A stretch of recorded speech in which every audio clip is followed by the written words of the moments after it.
I stared at my phone. I had to stay at the office party. Can we celebrate tomorrow? My stomach twisted. That wasn't just a delay. That was a lie. And tonight I would find out exactly what she was hiding. I thought I knew my wife. I thought I knew her schedule, her friends, even her excuses. But when her text popped up, I had to stay at the office party. Can we celebrate tomorrow? Something inside me shifted. It wasn't just disappointment. It was suspicion. I had a feeling that this wasn't a simple office delay. Not tonight. I tried to ignore it. I put on a smile, told myself it was nothing. But the gut instinct wouldn't let go. I decided to do something I'd never done before. I followed her. Quietly, invisibly, like a shadow. The office building was alive with laughter and chatter. The golden glow of party lights spilling onto the street. My heart pounded. And there she was. Not in the party. Not talking to her coworkers, but leaning against her car in the parking lot. Talking to him. Him, the guy I had never met before. Tall, confident, with that smug smile that immediately set my teeth on edge. She laughed at something he said, leaned closer, and I felt my vision blur, not from rage, but from the sickening shock of betrayal. I wanted to confront her, to storm over there and scream. But I stopped myself, not yet.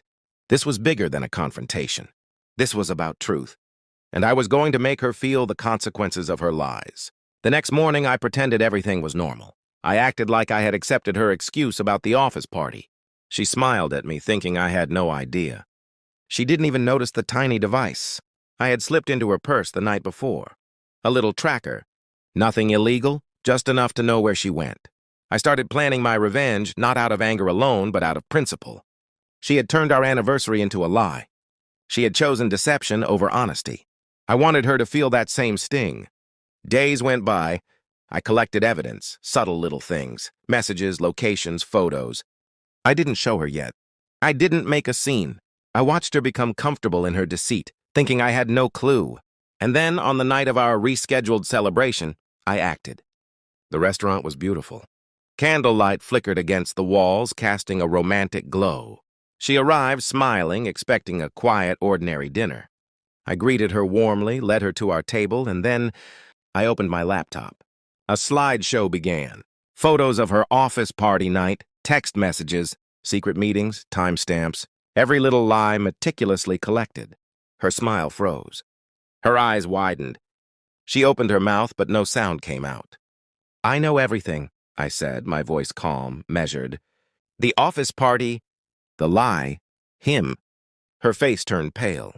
She tried to speak, tried to explain, but I raised my hand. No, tonight isn't about explanations. Tonight is about truth. And consequences. I had prepared carefully. The restaurant staff, briefed beforehand, had placed her real-time messages on the projector. Every excuse she ever gave, every little denial she threw at me over the years, it was all there, displayed in front of dozens of people. Her social circle, mutual friends, even some co-workers were watching now. Tears welled up in her eyes, but I felt none of the pity I had once had. I only felt the satisfaction of justice, of finally exposing the web of lies she had woven around me. By the end of the night, she left humiliated, not a single word of denial left. And I didn't feel relief or happiness or revenge in the cliché sense. I felt clarity.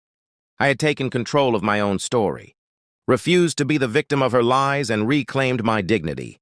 As I watched her car disappear into the night, I realized something profound. The power of truth, when wielded wisely, is unstoppable. Lies can't survive in the light forever.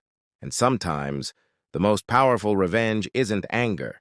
It's careful, patient justice that leaves the liar exposed, no one to blame but themselves. Tonight, I didn't just celebrate our anniversary. I celebrated truth. And for the first time in years, I celebrated me.